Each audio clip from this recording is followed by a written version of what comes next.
ये विश्वव्यापी संकट है। टेली सीरीज बमबाज वर्ल्ड ऑन रेड अलर्ट के इस एपिसोड में देखिए with once danger of Doom.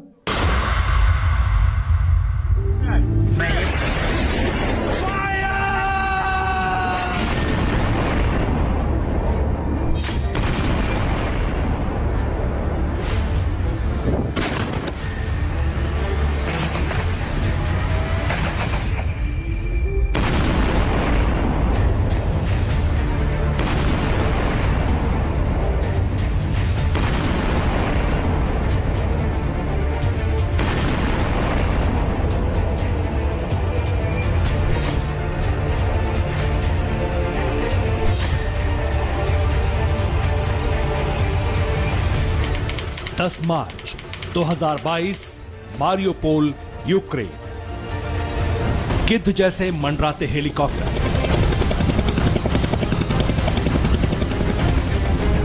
चीते की चाल से बढ़ते बख्तरबंद दस्ते,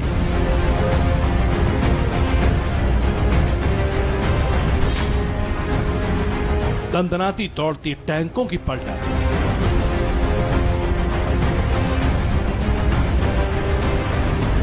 रॉकेट दागने वाले लॉन्चर, कंधे पर मोर्टार लादे जवान,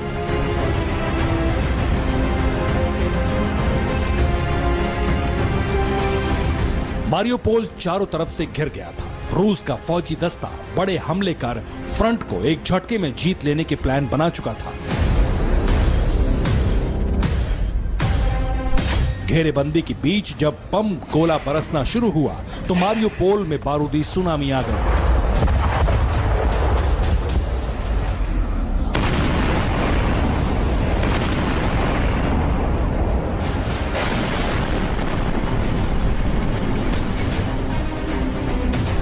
काले धुएं के गुबार से पूरा शहर ढक गया।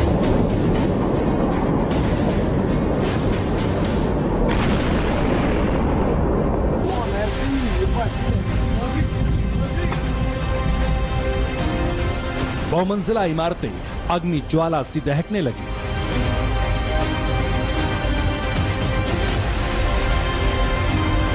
इमारतों से उठती आसमानी लपटें, भयावह दृश्य। मगर मारियोपोल में मौत का तमाशा बाकी था। त्राहिमाम की तस्वीरें सामने आना बाकी थी।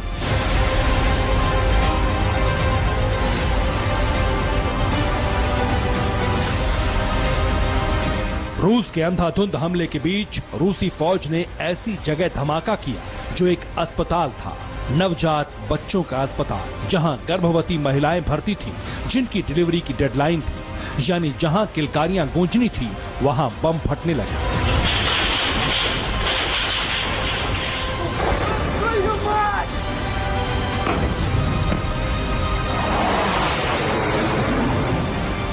इतने बम बरसे मारियोपोल मैटरनिटी हॉस्पिटल के ऊपर कि पूरा इलाका धुआं धुआं हो गया।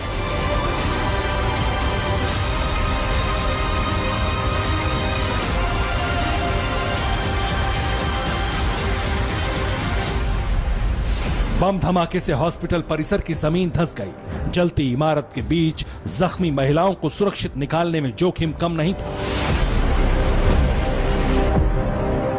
कुछ देर में बमबारी थमी तो रेस्क्यू ऑपरेशन शुरू हुआ। उसके बाद ऐसी दर्दनाक तस्वीरें सामने आईं जिसे देखकर दुनिया सन्न रह गई।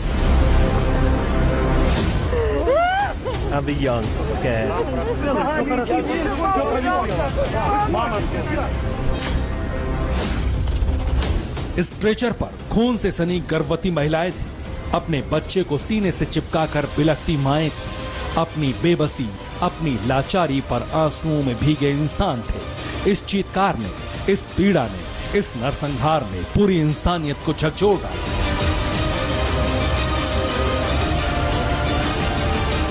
लानतें दी जाने लगी युद्ध के उन्मादी लीडर्स को, युद्ध को भड़काने वाले राष्ट्राध्यक्षों को, युद्ध की वजह बन रहे तमाम देशों को दुनिया हिकारत भरी निगाहों से देखने लगी है।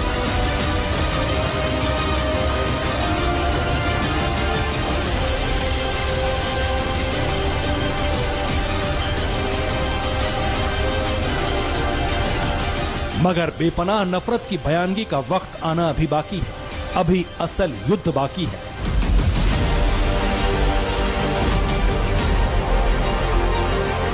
अभी असल योद्धा तो भिड़े ही नहीं, अभी महाविनाश का अलार्म ही बजा है। रूस यूक्रेन युद्ध के साथ कई वॉर फ्रंट एक्टिव हो गए हैं। 14 मार्च को खाड़ी मुल्कों में कोहराम मचा था।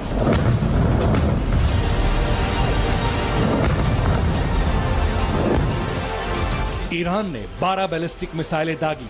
टारगेट पर इराक का एयरबेल था, जहां अमेरिका का दूतावास है, यानी सीधे अमेरिका पर हमला।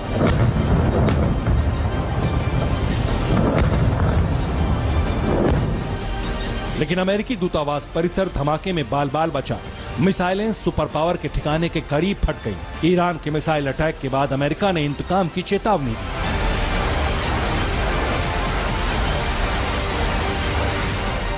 उधर रूस ने ईरान में परमाणु मिसाइलें तैनात कर उसे सुरक्षा का भरोसा दिया।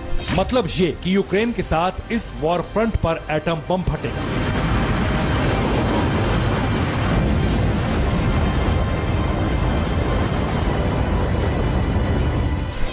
गल्फ का घमासान जितना डरावना है, उससे कहीं कम नहीं दक्षिण एशिया का दंगल। यहाँ चीन बड़े युद्ध की फिराक में है। ताइवान को आए दिन हड़प लेने की धमकी देने वाला ड्रैगन अब सीधे फुल फ्लैश वॉर के मूड में है।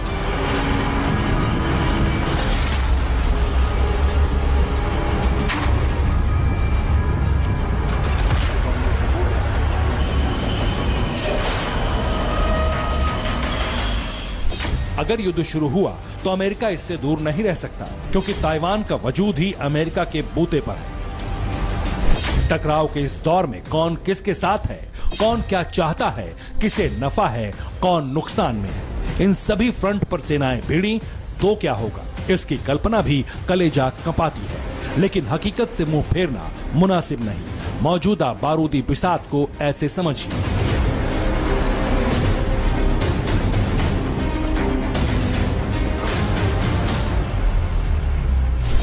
यूक्रेन रूस युद्ध में 3 खेमे हैं।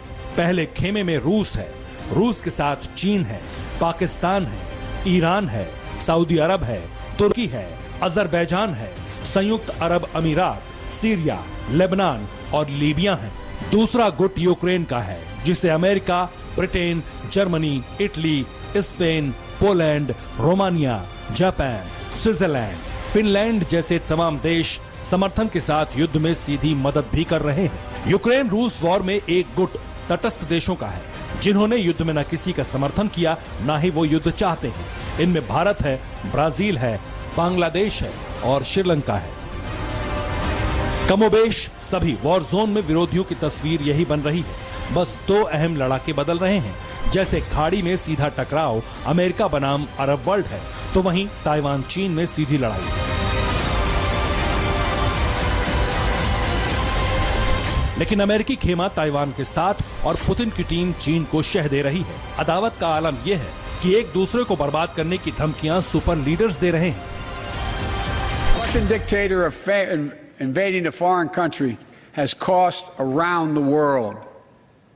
And I'm taking robust action to make sure the pain of our sanctions is targeted at Russian economy. 2 हालात में हम परमाणु हमला कर सकते हैं। पहला ये कि अगर हमारे ऊपर परमाणु हमला होता है, और दूसरा अगर रूसी संघ के खिलाफ परंपरागत हथियारों का इस्तेमाल होता है। लेकिन इस मामले में अगर रूस के वजूद पर संकट आता है, तो भी एटमी हथियारों का इस्तेमाल कर सकते हैं। अगर ये टक्कर हुई तो क्या होगा? एटम बम जब फटेंगे तब क्या होगा? अगर हाइड्रोजन बम की आजमाइश हुई तो क्या कोई बच पाएगा? सोचकर ही सिहरन पैदा होती है। युद्ध का माहौल ऐसा बना है जो इंसानी इतिहास में कभी कभार ही हुआ है।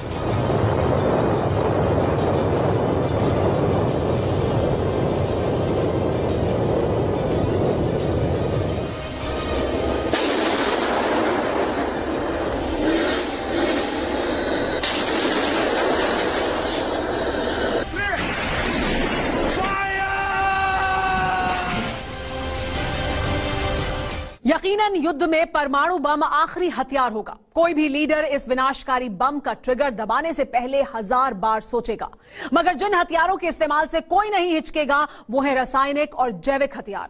रूस पर तो यूक्रेन में इन हथियारों के इस्तेमाल के आरोप लग रहे हैं। NATO chief James Stoltenberg Putin पर युद्ध अपराध अंजाम देने का अलर्ट दे चुके हैं।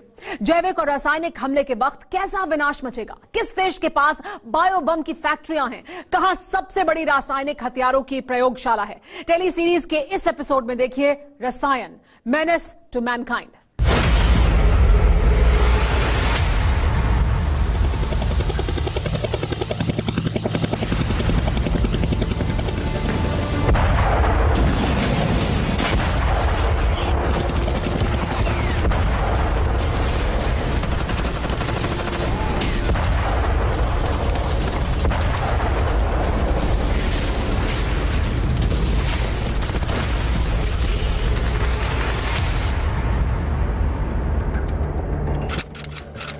मार्च 2022, कीव, यूक्रेन।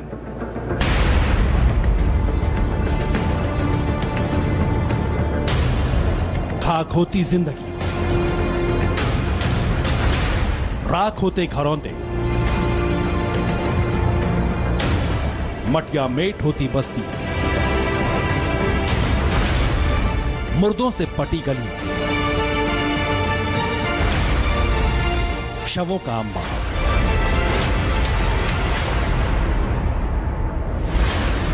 हर तरफ हाहाकार। कोई कह सकता है यहां इंसान बसते हैं, कोई कह पाएगा यहां से कोई मुल्क चलता रहा। कीव की गलियों में बारूदी गुबार ही उठता है, चित्कार सुनाई देती है।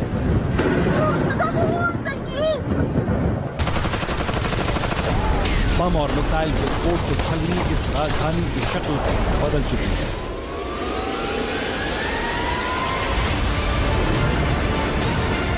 कब्रिस्तान बन चुके कीव में अस्तित्व की जंग चल रही है, एक मुल्क के वजूद को बचाने की लड़ाई, जिसमें सारी हदें टूट चुकी हैं। युद्ध के सारे नियम टूट जाने के दावे किए जा रहे हैं, क्योंकि इस किले के ढहने का मतलब है यूक्रेन की हार। रूस की जीत, पुतिन का मिशन यही है, यूक्रेन में तख्ता पलट। लेकिन इसकी कीमत यूक्रेन के लोग क्या चुका रहे हैं, क्या गुजर रही है धरती के इस हिस्से में जन्म लेने वाले लोगों पर।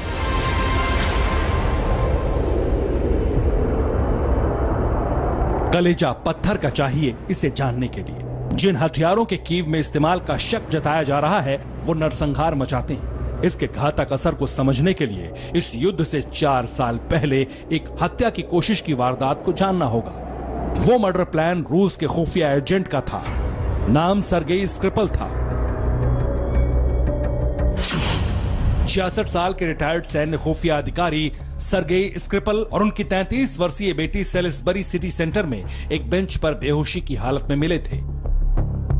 अस्पताल में दोनों की मौत हो गई। बाद में जांच हुई तो पता चला उन पर नोविचोक नर्व एजेंट अटैक हुआ। तब नर्व एजेंट अटैक पर रूस ब्रिटेन में युद्ध की नौबत आ गई थी। दोनों देशों ने राजनयिकों को देश निकाला दे दिया था। सेनाएं तक युद्ध के लिए तैयार कर दी गई थी। ये नर्व अटैक होता क्या है, ये भी जानिए। ये सबसे जहरीला रासायनिक हथियार है। ये साफ और आसमानी नीले रंग का तरल पदार्थ है। ये रंगहीन और गंधहीन होता है। ये त्वचा के अंदर जाकर तंत्रिकाओं के जरिए संदेश भेजे जाने को रोकता है, इसलिए शरीर पर पड़ने वाली इसकी एक बूंद जान ले सकती है। इसकी एक छोटी खुराक से आंखों में तेज दर्द, धुंधला दिखना, सुस्ती और उल्टी आने लगती है। स्प्रे कर या भाप जैसा बनाकर नोविचोक नर्व एजेंट रसायन से हमला होता है। इसे खाने पीने के पानी में मिलाकर उन्हें जहरीला बनाया जा सकता है। वीएस नर्व एजेंट को संयुक्त राष्ट्र ने सामूहिक हत्या करने वाला रासायनिक हथियार बता रखा है। सरगेई स्क्रिपल पर इसी के इस्तेमाल के आरोप लगे। ये पहली दफा नहीं जब रूस पर केमिकल अटैक का शक जताया गया। इसके बाद अगस्त 2020 में रूस के बड़े विपक्षी कार्यकर्ता एलेक्सी नेवेल्नी को भी नोविचोक जहर दिया गया था, लेकिन वो बाल बाल बच गए। तो क्या रूस में केमिकल वेपन और बायो वेपन की फैक्ट्रियां चलती हैं? क्या यूक्रेन युद्ध में ये हथियार इस्तेमाल हो रहे हैं?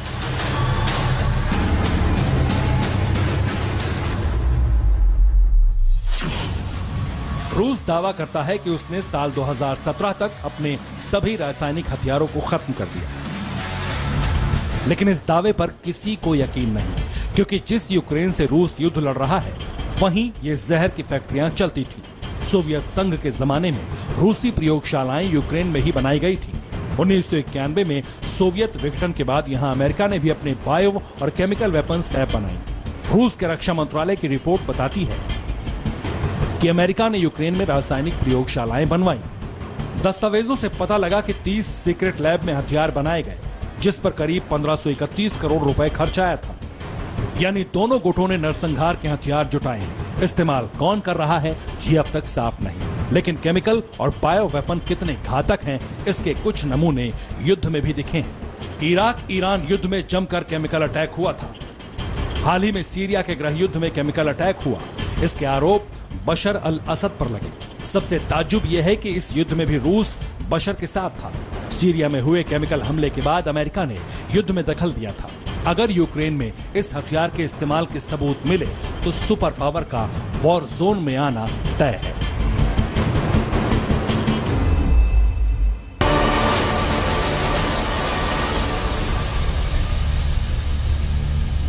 मौजूदा हालात अमेरिका के हक में नहीं हैं।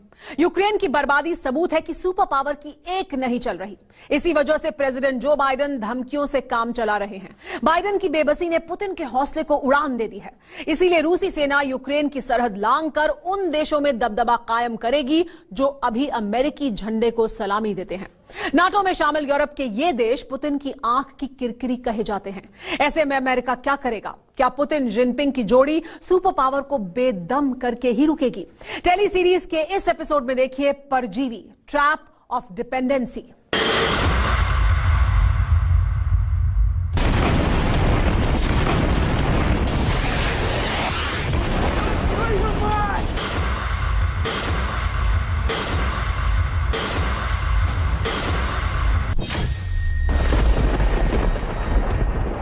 इस युद्ध की महज 2 वजह है। एक, यूक्रेन का नाटो ज्वाइन करने की एप्लीकेशन, और दूसरा यूक्रेन का यूरोपीय देशों और अमेरिका से नजदीक।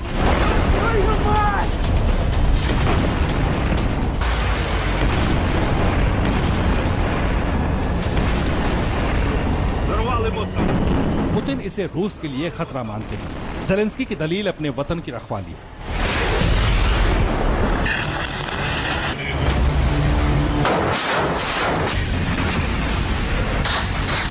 बस इतनी सी बात पर यह संग्राम छिड़ा है जिसके जल्द निपटने के आसार नहीं। जिसे महज कुछ दिन की लड़ाई समझा गया था वो महीनों के अंतहीन युद्ध में बदल रहा है। मगर कैसे? रूस जैसे आदम का देश से यूक्रेन जैसा अदना देश कैसे लड़ रहा है? लड़ ही नहीं रहा, बराबर टक्कर कैसे दे रहा है? हकीकत हैरत अंगेज है।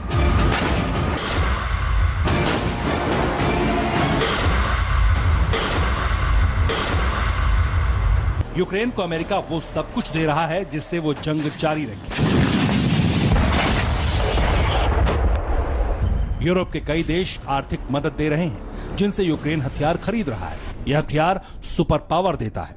अगर सब अमेरिका के मुताबिक चला तो यकीन जानिए रूस यूक्रेन जैसे युद्ध की झड़ी लगने जा रही है।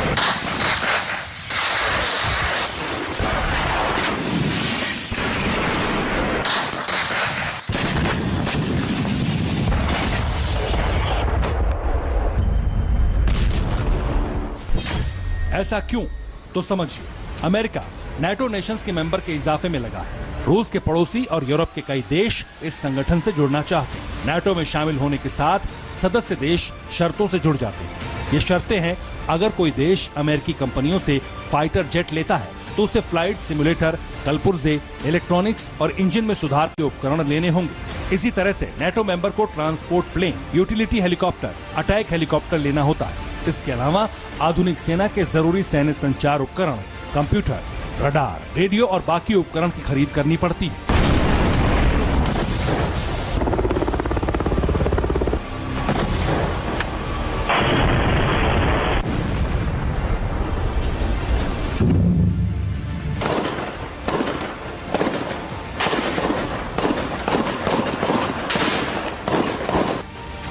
मतलब हथियार का होलसेलर है अमेरिका, खरीदार है आधी दुनिया। नाटो मेंबर का मतलब पक्का ग्राहक। अमेरिका की लॉकहीड मार्टिन, रेथियान जैसी कंपनियों की तिजोरी यहीं से भरी जाती है। यही कंपनियां अमेरिकी चुनाव के नतीजे तय करती हैं। अमेरिकी राष्ट्रपति चुनाव दुनिया में सबसे महंगा होता है, जिसमें हथियार निर्माता कंपनियां अरबों डॉलर का चंदा देती हैं। जीतने वाला उम्मीदवार रिटर्न गिफ्ट में इन कंपनियों को बिजनेस देता है। ये बिजनेस इतना बड़ा है जिसके आंकड़े आपका सिर चकरा देंगे।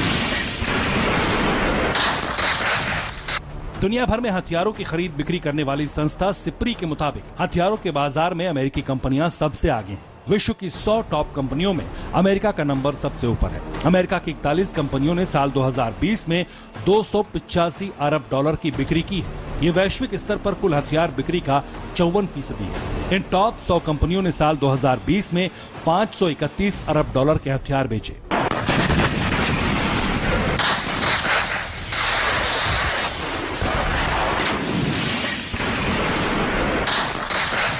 रूस यूक्रेन युद्ध के बाद से हथियारों की बिक्री में बम्पर बढ़त आई। लॉकहीड और रेथियान के शेयर में जबरदस्त उछाल आया। अमेरिका से बिग डिफेंस डील की रेस लग गई। Посмотри, оторванное мясо. Пошли, Борис, сюда быстрее к Софии.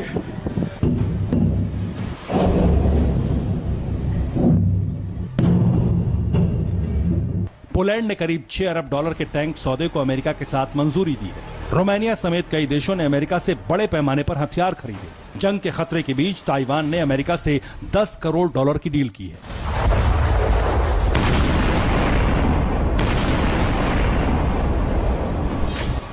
ये डिफेंस डील ओपन है, कई सीक्रेट है, यानी युद्धकाल में अमेरिका चांदी काट रहा है। मुमकिन है इसी वजह से सुपर पावर तमाशबीन बना। पूर्व अमेरिकी राष्ट्रपति बिल क्लिंटन के इस बयान के बाद शक की कोई गुंजाइश भी नहीं बचती कि सारे फसाद में अमेरिका शरीक है। क्लिंटन ने नाटो विस्तार को अमेरिका का राष्ट्रीय हित करार दिया है।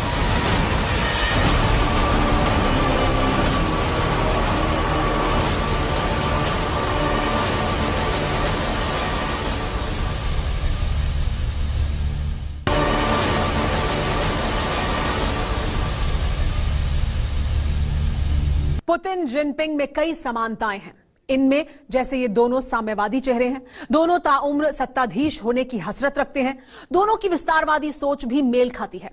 इन सबसे बड़ा मेल है दोनों का एक ही दुश्मन, नाम है अमेरिका। चीन रूस का दुश्मन एक ही है, इसीलिए युद्ध के मैदान में इन दोनों का एक हो जाना मुमकिन है। अगर ये दो महाशक्तियां मिल जाएं तो क्या होगा? टेली सीरीज के इस एपिसोड में देखिए जुगलबंदी, अलायंस फॉर डिफाइंस।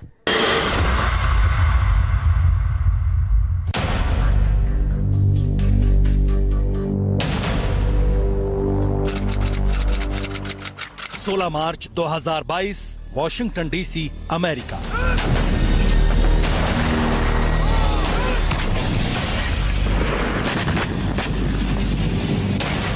यूक्रेन रूस युद्ध के 21वें दिन अमेरिकी प्रेसिडेंट ने चीन को खुली धमकी दी। धमकी में कहा गया कि चीन ने रूस की किसी भी तरह मदद की तो उसे अंजाम भुगतना।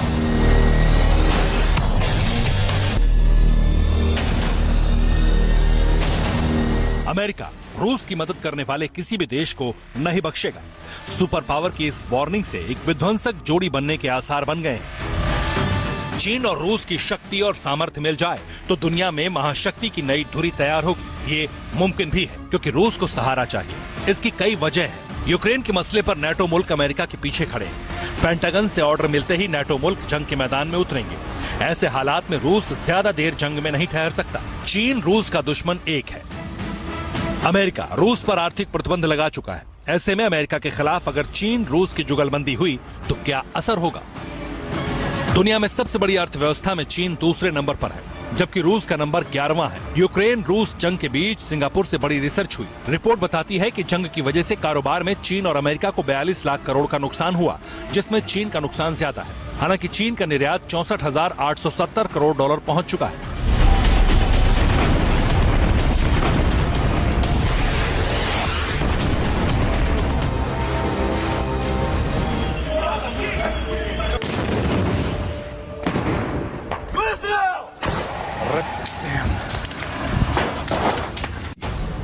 चीन रूस की आर्थिक जुगलबंदी बाजार के एक बड़े हिस्से को कैप्चर कर सकती है। ऐसा इसलिए भी होगा क्योंकि अमेरिका की पाबंदियां जब रूस को बर्बाद करने पर आमादा है, तब रूस के पास चीन की शरण में जाने के अलावा कोई रास्ता नहीं है। ऐसे हालात में रूस का मोहरा बनना तय है।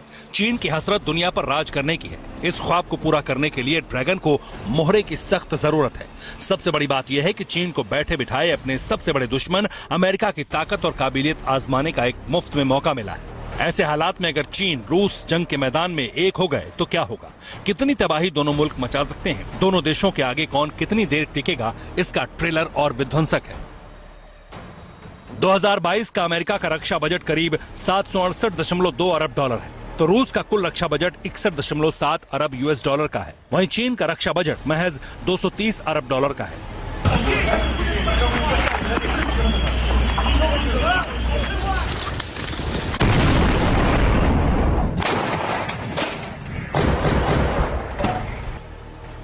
फौज की बात करें तो अमेरिका में 13,90,000 जवानों वाली फोर्स है। वहीं रूस की सेना 29 लाख जवानों वाली है। इसमें चीन के 22 लाख जवान जोड़ें तो ये जुगलबंदी फोर्स 51 लाख की होगी। अगर एटम बम की पावर देखें तो अमेरिका के जखीरे में 5550 बम है। रूस के गोदाम में 6607 एटम बम है। इसमें चीन के 350 एटम बम जोड़ें तो न्यूक्लियर पावर में भी कम्युनिस्ट जोड़ी भारी पड़ेगी। टैंक के लिहाज से देखें तो अमेरिका के पास 6612 टैंक हैं और रूस के पास 12240 टैंक हैं। इसमें चीन के 5250 टैंक ऐड करें तो यह आंकड़ा 17490 का होगा। लेकिन जिस हथियार को जंग का गेम चेंजर माना जाता है, उस एयरक्राफ्ट के लिहाज से अमेरिका सब पर भारी है। अमेरिका के आसमानी बेड़े में 13,247 एयरक्राफ्ट हैं। रूस और चीन के मिलाकर सिर्फ 7,398 होते हैं। ऐसे में चीन रूस की दोस्ती का परवान चढ़ना महाविनाशक युद्ध का सायरन बजा देगी। चीन रूस मिलकर अमेरिका से बराबर लोहा ले सकते हैं। मुमकिन है अमेरिका अकेले इनसे मुंह की खा जाए।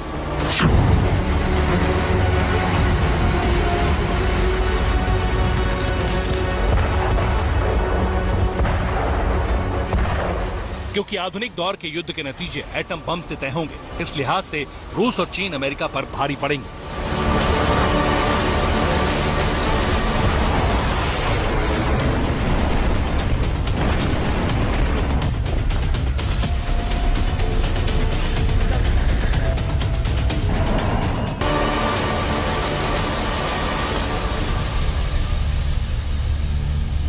अमेरिका की मुश्किल उसके दुश्मन ही नहीं दोस्त भी हैं। जिन देशों के भरोसे सुपर पावर पूरी दुनिया में धौंस जमाता था, वो एक एक कर किनारे लग रहे हैं। सऊदी अरब जैसे देश ने अमेरिका को आंख दिखानी शुरू कर दी है। वहीं तुर्की जैसे चालबाज दोस्त के कहने ही क्या। तुर्की के अर्दोआन दिल से पुतिन के साथ हैं तो जुबान से अमेरिका के साथ। टेली सीरीज के इस एपिसोड में देखिए विद्रोह, अपराइजिंग अगेंस्ट अमेरिका।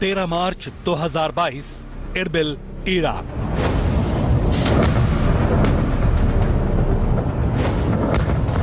कुर्दों की राजधानी कई दिनों से शांत थी। हिंसक झड़पों का दौर थम चुका था। अमेरिकी फोर्स की मौजूदगी ने यहाँ का माहौल बदल डाला था। लेकिन जब से रूस यूक्रेन युद्ध छिड़ा, इरबिल में हलचल बढ़ गई। रविवार की रात इरबिल के आसमान में मिसाइलें गरजने लगी।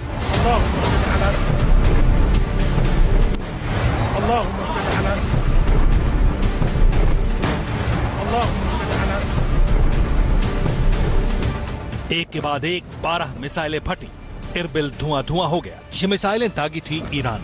टारगेट था सुपर पावर का अड्डा, उसके राजनयिक ठिकाने। इस धमाके के बाद ईरान ने इराक को खुली धमकी देकर सन्न कर दिया। धमकी ये कि इराक में इजराइल और अमेरिकी दखल बर्दाश्त के बाहर है। ईरानी रिवोल्यूशनरी गार्ड्स के अटैक के बाद से फारस की खाड़ी में जबरदस्त टेंशन है, क्योंकि इरबिल में अमेरिकी CIA और इजरायली एजेंसी मोसाद के दफ्तर है। ईरान ने इन्हें एक साथ टारगेट बनाना चाहा था। इतना ही नहीं, कुछ दिनों पहले इजराइल की एयर स्ट्राइक में ईरानी सेना के 2 बड़े अफसर मारे गए थे। ईरान ने इरबिल हमले के जरिए इंतकाम लिया। जब जवाब देने की बारी सुपर पावर की आई तो रूस इसके बीच आ खड़ा हुआ। प्रेसिडेंट जो बाइडेन के ईरान को सबक सिखाने के ऐलान के साथ पुतिन ने जोरदार पलटवार किया। जिस रूस को यूनाइटेड नेशन से लेकर अमेरिका तक ने न्यूक्लियर युद्ध छेड़ने को उतावला बताया, उसने अपने एटम बम ईरान को देने का ऐलान कर दिया। यानी रूस की न्यूक्लियर मिसाइल्स की शिफ्टिंग ईरान में होगी। ईरान के हाथ में परमाणु बम होने के ख्याल से जिस सुपर पावर के प्राण सूख जाते हैं, उसे एटम बम पुतिन ने गिफ्ट में दे दिया है।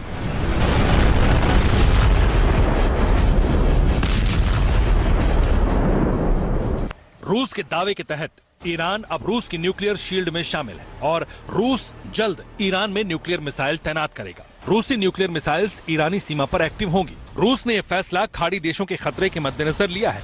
यानी ईरानी रिवोल्यूशनरी गार्ड्स के कमांडर कासिम सुलेमानी की मौत के बाद ईरान ने जो मुराद मांगी थी, उसे रूस पूरा करने जा रहा है।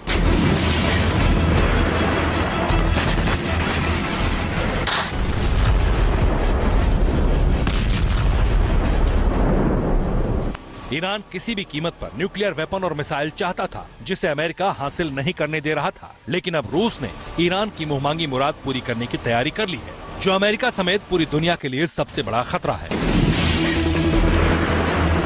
खाड़ी मुल्कों में अमेरिका की पकड़ कितनी कमजोर हो चुकी है, इससे अंदाजा लगाया जा सकता है कि उसके जिगरी दोस्त कहे जाने वाले सऊदी अरब और संयुक्त अरब अमीरात तक कन्नी काटने लगे। यही नहीं, सऊदी अरब चीन से तेल की बिक्री के लिए डॉलर छोड़ युआन में सौदेबाजी का खाका तैयार कर रहा है। जाहिर है, डॉलर में कारोबार न होने से अमेरिका को अच्छा खासा घाटा लगेगा। अमेरिका से बगावत करने वाली लीग में खाड़ी के तमाम मुस्लिम मुल्क हैं। ऑयल फील्ड में अमेरिका का इकलौता साथी अब इजराइल बचा है।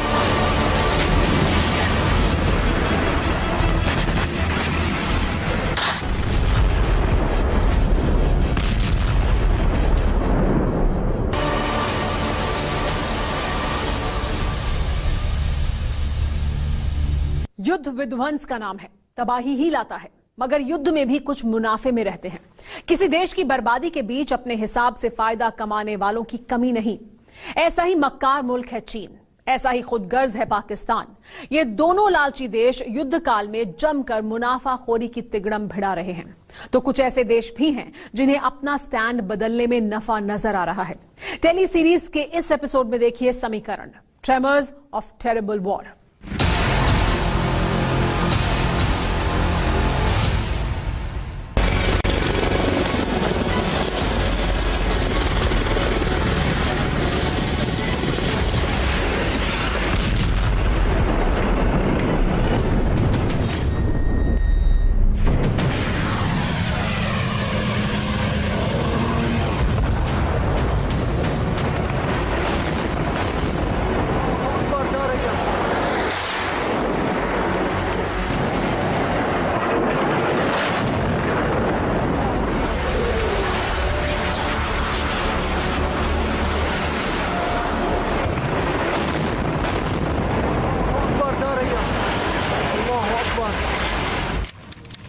जुलाई 2020, कुनीतारा, सीरिया।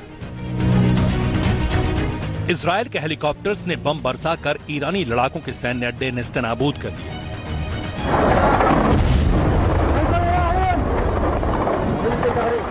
तीन आर्मी बेस पर एक ही वक्त रॉकेट और बम गिरे। धमाके से सैन्य अड्डा दहल गया और पूरा कुनीतारा थर्रा उठा।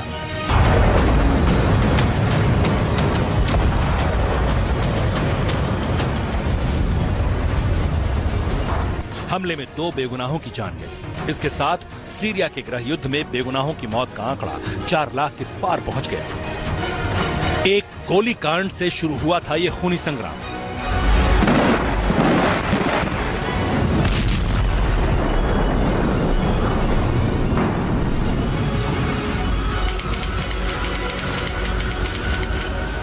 हाईटेक मशीन गन से सीरिया की फौज ने हजारों की भीड़ पर अंधाधुंध गोलियां बरसाई। शांतिपूर्ण प्रदर्शनकारियों की लाशें बिछ गई।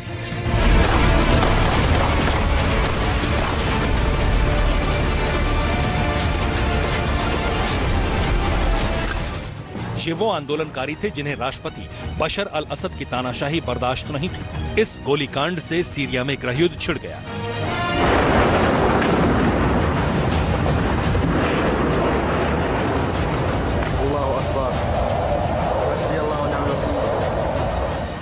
प्रेसिडेंट बशर अल असद गृह युद्ध में पस्त होने लगे। विद्रोही सेना जीतने लगी तो उनसे लड़ने आतंकियों की सेना उतर आई। आतंकी सेना जीतने लगी तो दुनिया के कई और देशों ने दखल दिया। फिर तो इतना भीषण युद्ध छिड़ा कि सर्वशक्तिमान सेनाएं भी कूद पड़ी। कई मोर्चे पर युद्ध शुरू हुआ और इतना भयानक होता गया कि जिसकी कल्पना भी किसी ने नहीं की, खासकर व्लादिमीर पुतिन ने तो कतई नहीं। 5 साल पहले पुतिन ने इस युद्ध में एंट्री ली थी।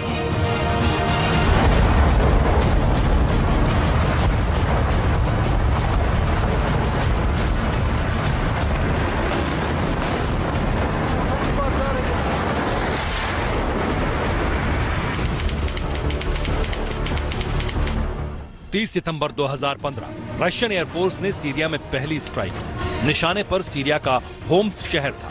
होम्स के सीने पर पुतिन के फाइटर जेट्स ने इतना बारूद बरसाया कि पूरा शहर कब्रिस्तान में तब्दील हो गया।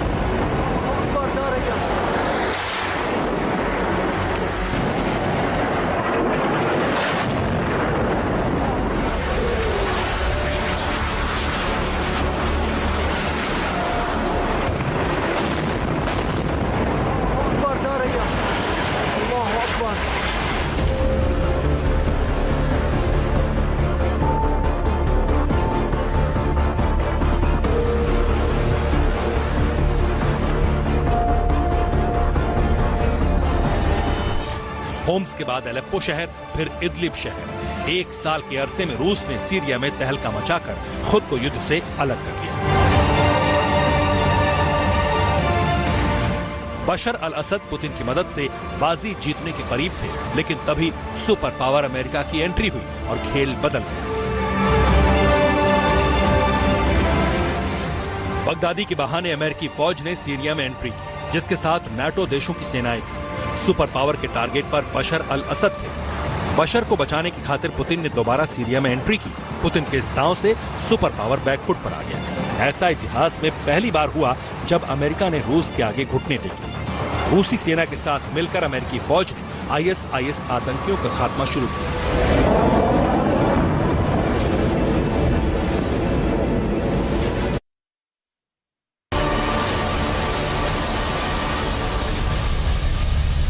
When I was young, I'd spend my time searching for something to call mine.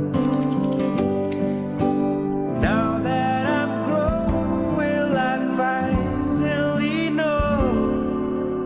Found something to call mine. जो कार आपके दिल में है, वही कार मायने रखती है। Skoda Slavia, it's all that matters. Skoda, simply clever. क्या बनाया है? करेले की सब्जी और रोटी। कुछ बाहर से ऑर्डर करें प्लीज। पाव भाजी चलेगी? 14 शुद्ध मसालों से बना एवरेस्ट का टेस्टी पाव भाजी मसाला। पाव भाजी। वाव, टेस्टी। पर ये मॉम्स किचन कहाँ है? टेस्ट में बेस्ट मम्मी और एवरेस्ट।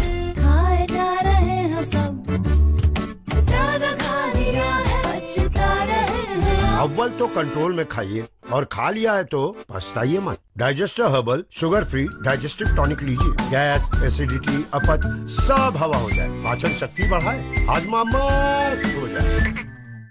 कुछ खिलाड़ी सिर्फ बड़े पत्ते नहीं, बड़े सपने सजाते हैं। हर बाजी के साथ अपनों के दिल जीताते हैं। बस इरादों के दम पर वो अपनी लाइफ के हीरो बन जाते हैं। ऐसे खिलाड़ियों के लिए हाजिर है फर्स्ट गेम्स पर रमी। खेलो बड़े गेम्स और बनो अपनी लाइफ के हीरो। इस गेम में वित्तीय जोखिम की संभावना शामिल है और इसकी लत लग सकती है। कृपया जिम्मेदारी से और अपने जोखिम पर खेलें। आज एक खिलाड़ी ने करोड़ों हिंदुस्तानियों का सर फख्र से ऊंचा कर दिया। इस रविवार रात 8 बजे 83 स्टार गोल्ड पर। भाई साहब, सबसे ठंडा पाउडर देना। ये पाउडर कमाल है सर। बर्फीला बवाल है सर। नाम है इसका आइसी कूल, काम है इसका थंडरफुल। आइसी कूल, इंडिया का सबसे ठंडा powder. Good move bro. Good काफी नहीं है, परफॉर्मेंस हो तो ग्रेट। ओहो मेरे शेर, लुकिंग नाइस हाँ? Not just nice, it's got to be different, stylish and spectacular. Leave everything ordinary, go for great. वो चश्मा कितने का है? मैन्युफैक्चरर, इंपोर्टर, होलसेलर, डिस्ट्रीब्यूटर, सबका मिला के 8,000। इतना तो होता है। Be smart, check out Lenskart, सब खुद ही करते हैं, नो मिडिल मैन। 8,000 में तो पूरी फैमिली के बन जाएंगे। Now that's smart. Lens card. Call 1-800-111-111 और डाउनलोड द ऐप। फॉर्च्यून बेसन, ये 100% चना दाल से बना है। अपना पुराना बेसन छोड़िए, ले आइए फॉर्च्यून बेसन। 100% चना दाल, 100% टेस्ट। कुछ खिलाड़ी बड़े सपने सजाते हैं, बस इरादों के दम पर वो अपनी लाइफ के हीरो बन जाते हैं।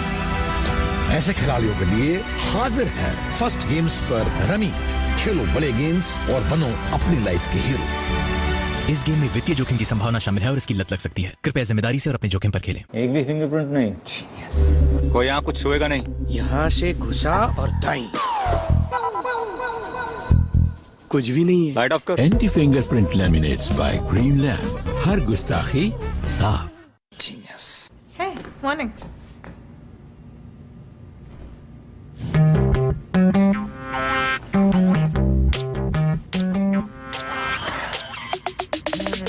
ये तो बड़ा टॉइंग है। माचोस पोटो। क्या बनाया है? करेले की सब्जी और रोटी। कुछ बाहर से ऑर्डर करें प्लीज। पाव भाजी चलेगी? 14 शुद्ध मसालों से बना एवरेस्ट का टेस्टी पाव भाजी मसाला। पाव भाजी। वाव, so tasty। पर ये मॉम्स किचन कहाँ है? टेस्ट में बेस्ट, मम्मी और Everest. Good move bro. Good काफी नहीं है, परफॉर्मेंस हो तो ग्रेट। ओहो मेरे शेर, लुकिंग नाइस हाँ? Not just nice, it's got to be different, stylish and spectacular. Leave everything ordinary, go for great.